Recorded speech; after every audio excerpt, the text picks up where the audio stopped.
Steve Summers, Erik Skopil, and Robby Boydstun for eDuck.com. The Oregon Ducks have just finished the spring game for 2014. Let's talk about what happened. Erik? Well, Mariasu, Team Mariasu and Team Twifo, for those of you who didn't catch it. We've got some fancy names here, combining the captains for each team. And Mariasu with the win, 27-7. A lot of action early, not a lot in the second half, which is running clock, which is, I guess, kind of what you expect. But I think for me, the big takeaway was just kind of the competition at quarterback. I think maybe it's just because it's the most evident, because they kind of ran through 3 or 4 guys a lot. And to me, I guess if I was handicapping the race, I thought Rodriguez won the first half, Lockie probably better in the second. Robby, any takeaways from the quarterback perspective from you?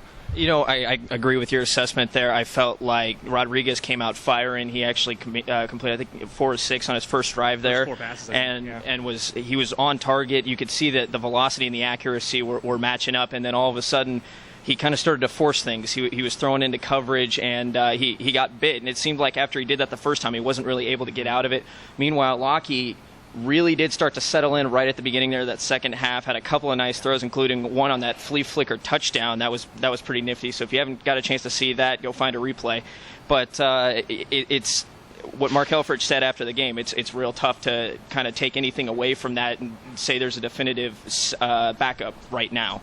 Well, there may be some questions on the backup, but there sure isn't any question on the starter. Marcus Mariota plays for 1 quarter, throws for 100 yards on 6 to 7 passing, 2 touchdowns. So it looks like Marcus Mariota has picked up right where he left off. Absolutely, and on that one throw he had, was it to Devin Allen? I think the second touchdown for him, but Devin's first was an absolute beauty. 40 yards in the air on the run, put it on the numbers, and it was a touchdown. And kind of, I guess, to me, probably the biggest play of the game, and just from an excitement perspective, was that pass and that touchdown.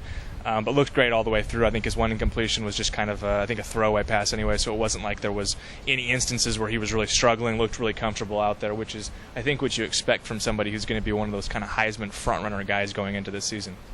Yeah, go ahead.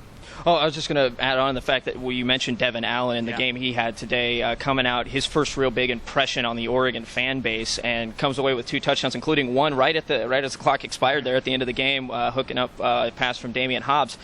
And it was real interesting to see how they used his speed today. They not only used him as a wide receiver, trying to use him as that deep threat that they knew they were getting when they got him in the class of 2013, but also seeing him in the backfield and how they used him, trying to use him on sweep plays, on reverse plays. And you could really see that speed's going to become a factor once they get into that non-conference schedule. I kind of expect Allen to be, you'll start seeing some of those plays being called to see if he really is going to gain some traction and gain more reps there in the season. Helfrich also mentioned Darren Carrington and Jalen Brown, who came out and impressed a lot of people, plus Darren Carrington, who showed some things. Helfrich actually mentioned that Carrington had some sort of a club device on his hand, but when he said that when he's healthy, he's really something special. So a lot of concerns about Braylon Addison maybe ease somewhat. Of course, we'll see that how that plays out during the fall. Also, the running game, Thomas Tyner looked like he was a man possessed out there. Well, yeah, I feel bad for Dominic Harrison. He was on the wrong end of blunt side trauma there, just taking a hit on the run there. But, yeah, I thought Tyner looked pretty solid there when he got the ball in space. And, the run game overall wasn't quite, I don't think, what the pass game was. And I think maybe part of that is they were focusing on kind of seeing where these guys were throwing the football. Obviously they can't, really run the ball as quarterbacks run those red shirts. Anytime they're touched, they're down. We saw that a lot today. A lot of sacks, a lot of plays that were stopped because of just that touch rule. But, I think Tyner looked really good. I think Kenny Bassett looked pretty good in kind of mop-up duty in the second half there after Tyner came out. Marshall looked good in stretches, not his best game, but showed what he can do. And then Kane Benoit, I think, had a couple of probably the 2 longest runs of the game were his today, and I thought he showed some things. Well, switching over quickly to defense, while the Oregon offense may have looked a little sluggish, the Oregon defense didn't look all that bad. No, it didn't today, and I thought they were able to get a lot of good pressure on the ball. You saw Rodney Hardrick kind of going in everywhere, kind of picking up on the stamp he made last season. Came away with a fumble. I believe Tony Washington came away with a fumble recovery as well. You saw them really get pressure. You saw a few more sacks in the second half. I noticed Eric Armstead kind of doing some work up there on the line and causing some good pressure that created some gaps for those linebackers to burst through. So I think you're going to see a lot more development on that over the summer, and that's going to be definitely a key thing to watch given how touch and go that position was last season.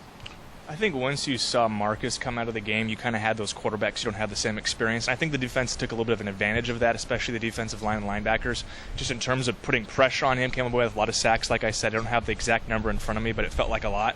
And then I thought the secondary did a nice job of, Reggie Daniels and Tyree Robinson, both the guys competing for that spot next to Dargan. I thought both did really well, and that'll be kind of, I think, one of those big spots to be following all the way up until the first game this upcoming season. Juwan Williams had a lot of early tackles there as well. 7 in the first half. That's pretty good for a redshirt freshman there. Speaking of Eric Dargan, we saw him on punt returns, and we saw Devin Allen and Dior Mathis on kickoff returns. And Johnny Lloyd. Who got who had quite the welcome to football. Yeah, quite the introduction to football today. Got, I think, probably the 3 biggest hits he was on the wrong side of, at least someone who had the football. Absolutely got clobbered a couple of times, but kept getting back up, and we've got video of that. He's such a dynamic guy. I think people really were hoping to see him kind of get out in space, but it seemed like every time he was just kind of ended up on his backside. Who knew B.J. Kelly could hit so hard? Well, for sure. He did also have a reception, which whether or not he ever has another reception, at least he got one here in the spring ball. So it was good to see Jonathan Lloyd out in spring ball. Not much more to report on special teams because, of course, in spring ball, special teams play isn't really much of a factor. So I guess we'll have to wait till fall camp to really get a better idea of what's going on special teams, particularly who's going to replace Devin Allen in those return positions, he was so effective. So for now, that basically is it for spring football 2014. Our next time that we're all going to be together will be for fall camp here in 3 months. So enjoy your summer, and we'll see you back this fall.